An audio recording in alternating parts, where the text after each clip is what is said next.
What's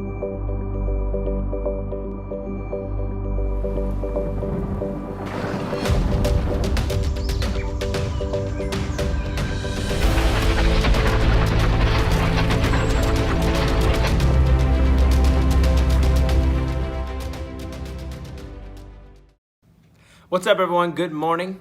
Today we're going to talk about, and tomorrow, that's right, contribution. Because if we're going to talk about the church, we have to at least address and gain deep roots and convictions as to contribution. Today we're going to talk about the heart behind contribution, and tomorrow we're going to talk about the need for consistency. When it comes to the heart and contribution, 2 Corinthians chapter 9, verse 6. Paul says this, remember this. That's an interesting way to open up a statement, right?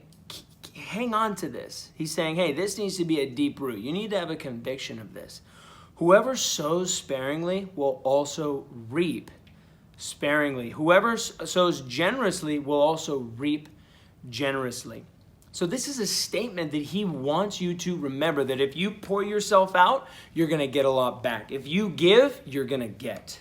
This is a concept and a principle that he wants us to understand, that when we give our whole hearts, people are going to give us their hearts. And likewise, when it comes to financially, when we give our whole hearts, guess what?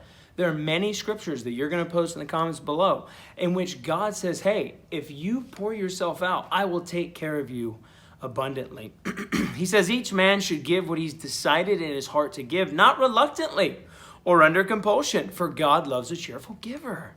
And God is able to make all grace abound to you, so that in all things at all times, having all that you need, you will abound in every good work. He's saying, listen, God's going to take care of you, but what do you got to do? Well, you got to make sure that you are giving sacrificially. So what does it mean to give sacrificially? It's a balance. You should feel it. Because if you don't feel it, if you don't have to be disciplined at all in your giving, you just kind of give it, that's not a sacrifice. At the same time, you have to be joyful. You have to be joyful. It says God loves a cheerful giver. You got to give cheerfully, but that doesn't mean that you should give a lesser amount. Greed does not equal cheer. No, cheerful is you see the purpose behind it.